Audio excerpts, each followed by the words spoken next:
Hola, ¿qué tal? Sean bienvenidos, bienvenidas a El Mundo Ahora en la pantalla de France 24. Mi nombre es Juan Pupiales. Es un placer estar con ustedes. Vamos ya con nuestros titulares. Ni sorprendido ni pasivo, así califica el ministro de Defensa de Irán la más reciente marcha atrás de Donald Trump. El mandatario norteamericano había cancelado un anunciado ataque contra la República Islámica. Los medios estatales iraníes desmienten que Teherán haya pedido la suspensión de la ofensiva. Al menos 15 muertos dejan una serie de bombardeos israelíes contra Gaza, según fuentes palestinas. Es la segunda jornada de ataques contra el enclave de manera consecutiva, días después de un anunciado plan de desarme de Hamás, sobre el cual Israel dice tener serias preocupaciones. Me siento en un gran estado de forma. Con este mensaje, el presidente Lula da Silva de Brasil se presenta en el lanzamiento de su candidatura a la reelección. El mandatario defiende la inversión en defensa. Ampliamos con nuestra corresponsal.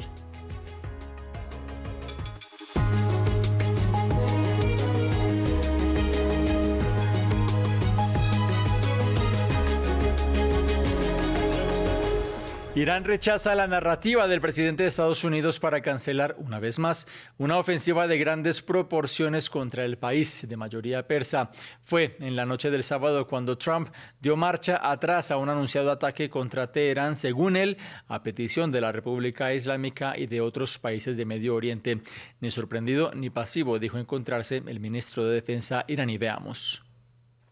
Después de amenazar a Irán con que Estados Unidos estaba listo para actuar y preparado para lanzar un ataque con lo que denominó un terror militar sin precedentes desde la Segunda Guerra Mundial, en el último minuto el presidente Donald Trump dio un giro de 180 grados. A pesar de esto, Irán y otros países de Medio Oriente nos acaban de pedir que suspendamos cualquier ataque, dado que se han acordado los términos generales de un acuerdo. Un acuerdo que siempre, según Donald Trump, incluiría, entre otras cosas, la reapertura inmediata y completa del estrecho de Hormuz y el fin del programa nuclear iraní. Según fuentes cercanas a las negociaciones citadas por la agencia AP, Arabia Saudita presionó a Washington para que no bombardeara a Irán con el argumento de que la República Islámica podría tomar represalias contra infraestructuras energéticas del reino y de otros países del Golfo. Por su parte, el régimen iraní niega haber pedido a Estados Unidos que frenara el ataque, según funcionarios militares citados por una agencia de noticias. La República Islámica de Irán no ha llegado a ningún acuerdo sobre la reapertura del estrecho de Hormuz y los reportes al respecto no son más que otra mentira. Nuestras fuerzas se encuentran en estado de máxima alerta y listas para cualquier eventualidad.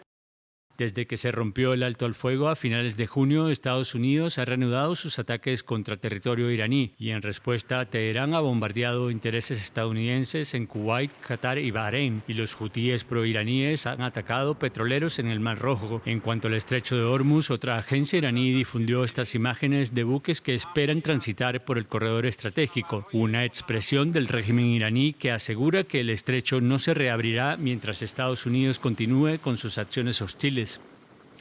Y por segundo día consecutivo, el ejército israelí llevó a cabo una nueva serie de ataques contra diferentes puntos en la franja de Gaza, con un balance de al menos 15 muertos, unos bombardeos que tienen lugar en medio de un plan de desarme del grupo Hamás anunciado por Estados Unidos y que Israel no ha aceptado.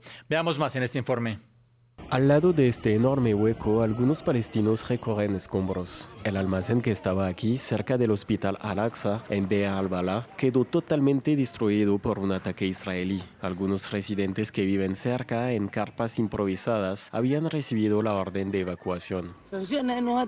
Cuando regresamos descubrimos dónde había ocurrido el ataque. Es un almacén de medicamentos y aquí estaba mi carpa. Nos sorprendió que el almacén de medicamentos fuera el objetivo. ¿Por qué? Nuestras carpas quedaron destruidas, no queda nada. Los ataques dejaron una mujer, su marido y más muertos, además de heridos. Destruyeron 2 almacenes y dañaron otros 2, según el Ministerio de Salud del enclave, que denuncia un crimen de guerra.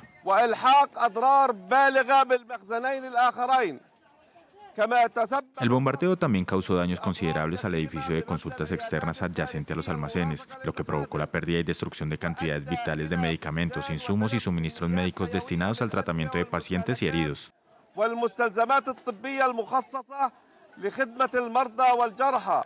Un padre, una madre y su hijo de 9 años murieron al amanecer tras un ataque contra una casa en la zona de Mawasi, en Khan Yunis, mientras otra persona murió cerca de Jabalia, en el norte de Gaza. Los ataques fueron mayormente reivindicados por el ejército israelí, que, entre otros argumentos, afirma haber desmantelado 5 almacenes de armas de Hamas y haber atacado a miembros del movimiento político palestino. Los bombardeos se producen días después de que el presidente estadounidense anunciara un acuerdo para poner fin a la guerra en Gaza. El acuerdo prevé el desarme de Hamas y la retirada israelí de la franja de Gaza. El mismo fue confirmado por el grupo palestino, pero no por Israel, que afirma que sus soldados siguen desplegados en el enclave de conformidad con el acuerdo de cese al fuego vigente desde octubre pasado, fecha desde la cual Tel Aviv ha matado a al menos 1.230 palestinos. Vamos con lo más reciente en torno a la ofensiva de Ucrania contra Rusia. Ya son 8 los fallecidos entre la madrugada del sábado y este domingo contra varios puntos del suelo ruso. 6 de las víctimas mortales tuvieron lugar en las regiones de Udmurtia, Centro y en Belgorod, cerca de la frontera con Ucrania. Es una muestra del alcance de los impactos de las fuerzas de Kiev dentro de las fronteras de Rusia. Además, almacenes del gigante de comercio electrónico Wildberries volvieron a ser objetivo en esta ocasión en Samar, al suroeste del territorio de Rusia. Vamos ahora con lo más reciente en torno a la situación en Ceuta, uno de los 2 enclaves españoles en África y que esta semana registró la llegada masiva de más de 50.000 personas de manera irregular. Los fallecidos de esta irrupción llegan a los 72, de acuerdo con las cifras del gobierno de Madrid, aunque medios y organizaciones locales elevan el número de decesos. Esta ciudad autónoma de 85.000 habitantes exhibió este domingo algunas muestras de regreso a la normalidad, con los residentes ocupando terrazas en medio del verano. Mientras tanto, en España y en Europa hay grandes cuestionamientos en contra del presidente Pedro Sánchez por su manejo de esta crisis. Previamente nos lo explicó nuestra corresponsal Marina Colorado. Mientras que la derecha reprocha al gobierno de Pedro Sánchez la falta de previsión y piden explicaciones de por qué Pedro Sánchez desoyó al presidente de Ceuta, que desde el lunes pasado venía advirtiendo de ese aumento de cruces de personas indocumentadas, la extrema derecha ha aprovechado esta crisis, la extrema derecha española, en este caso, ha aprovechado esta crisis para alentar o reforzar esa idea de que existe una invasión de migrantes. Ese fue el mensaje que dio esta mañana el líder de la extrema derecha Vox, Santiago Abascal, desde Ceuta, donde llegó hoy, que pidió la militarización permanente de esta frontera. El sábado, además, ayer llegaron algunos grupos reducidos desde otras zonas de España, desde la península, que se manifestaron, pero que tuvieron que ser desalojados por la policía por las protestas contra manifestaciones de los propios ciudadanos de Ceuta, que pedían que estas personas se fueran y que no querían que desestabilizaran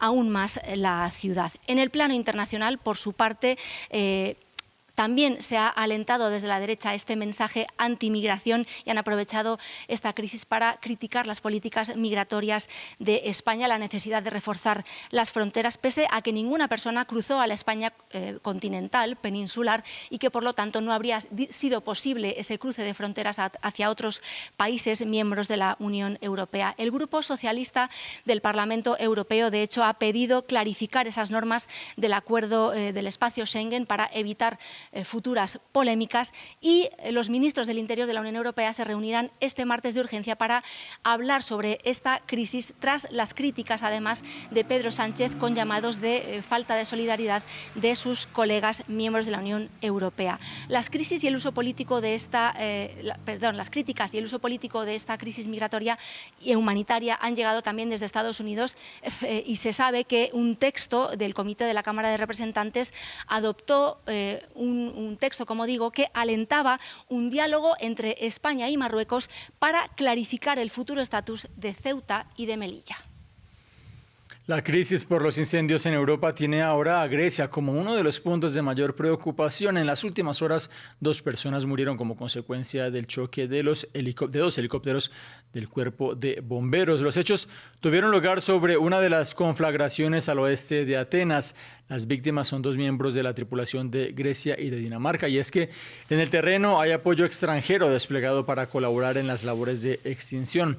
En la zona, las hectáreas quemadas llegan a las 100.000. No es una buena situación. Esto es extremadamente triste. El viento es muy fuerte. Sigue cambiando de dirección. Es difícil de sobrellevar. Los bomberos que están entrenados y tienen experiencia no pueden contenerlo. ¿Cómo podríamos nosotros? Todavía en Europa, el primer ministro húngaro Péter Magyar anunció el cierre de la única central nuclear del país, aunque el mandatario mencionó la mala gestión del gobierno anterior y sus vínculos con Rusia en el manejo del sistema energético. La crisis actual tiene que ver sobre todo con la histórica sequía a la cual se enfrenta el territorio. Otros países de Europa Central también están afectados. El informe lo tiene William Gasso. Esta central nuclear, la única de Hungría, produce la mitad de la energía eléctrica del país, pero el nivel del Danubio está tan bajo que se está tornando imposible enfriar los reactores, por lo que el primer ministro Péter Magyar ordenó apagarlos. Nos enfrentamos a los 5 días más críticos. Mañana la central de Paks no generará electricidad y se avecinan los días más calurosos, con temperaturas de hasta 40 grados centígrados. La red eléctrica, nuestros servicios públicos y nosotros mismos sufriremos una enorme presión. Péter Magyar también culpó al ex primer ministro Viktor Orbán por haber reforzado los vínculos con Rusia en el sector energético. La empresa rusa Rosatom tiene previsto construir 2 reactores adicionales, pero según Magyar, el enfoque debería haber estado en el mejoramiento del sistema de mantenimiento de las instalaciones existentes. Los 4 reactores de la central fueron construidos con tecnología soviética, pero el problema que la estructura energética enfrenta actualmente no tiene tanto que ver con la geopolítica, sino con el clima. El país enfrenta altas temperaturas y una sequía histórica que a su vez afectan directamente la vida cotidiana de los húngaros. Llevo 15 años viviendo aquí y nunca había visto el nivel tan bajo. Es triste, debería haber agua donde estamos. En Hungría, el transporte ferroviario de carga ha sido suspendido en las horas pico, al igual que la iluminación no esencial. La sequía afecta a otros países de Europa Central, con plantas energéticas también paralizadas en Rumania y Serbia por la misma razón. Vamos con noticias de América Latina porque este domingo en Sao Paulo el presidente Lula da Silva se presenta para lanzar oficialmente su candidatura a la reelección en los comicios de octubre. El líder izquierdista dijo que se sentía en gran estado de forma mientras aboga por la inversión en defensa en un discurso en el que también ha abordado las tierras raras. Vamos a Río de Janeiro con nuestra corresponsal Valeria Zacone. Valeria, cuéntanos cómo avanza el acto y qué podemos destacar de ese discurso del presidente. Lo primero, Lula ha empezado rompiendo el protocolo y cediéndole la palabra a su esposa Janja, porque ha hecho una autocrítica, no había mujeres hablando en este acto y no ha sido un gesto baladí. Las mujeres representan el 52% del electorado en Brasil y en 2022 fueron cruciales precisamente para la victoria de Lula, que fue por muy pocos votos. Entonces Lula sabe que las mujeres son fundamentales en las próximas elecciones de octubre y quiso hacer un guiño. Además, Lula habló de muchos temas, también de su vida, como suele hacer en los actos, del milagro de ser presidente, siendo una persona que sufrió el hambre y que también no tiene un diploma universitario, pero habló especialmente de la defensa, de la importancia de invertir en la defensa, porque ha dicho no quiere que un país extranjero invada el país y se lleve al presidente preso, en clara alusión a lo que aconteció a principios del año en Venezuela. También ha dicho que va a defender las tierras raras de las miras de las grandes potencias, ha citado China, por ejemplo. Y también ha hablado de hipotéticos inversiones en la educación. Lula ha hablado mucho, hay que decir un poco disperso, pero no ha hablado de temas muy importantes para el electorado de Brasil. Por ejemplo, la violencia, que según todas las encuestas es en este momento la principal preocupación de los brasileños y no hay hasta el momento una mención de un programa integral social sobre el combate a la violencia, como hacen, por ejemplo, otros candidatos como Renan Santos, que ayer presentó también en São Paulo su candidatura. Entonces vemos también que no ha hablado de otro problema muy serio, que es la deuda pública, que ha alcanzado casi el 82% del PIB, un nivel histórico. Muchos economistas hablan de bomba fiscal y esto pondría en entredicho los programas sociales que él siempre defiende, porque sin dinero no hay cómo implementarlos. Valeria Zacconi, corresponsal de France 24 en Río de Janeiro, gracias por este reporte. El agradecimiento también a ustedes y, como siempre, la invitación para que se queden aquí en la pantalla de France 24.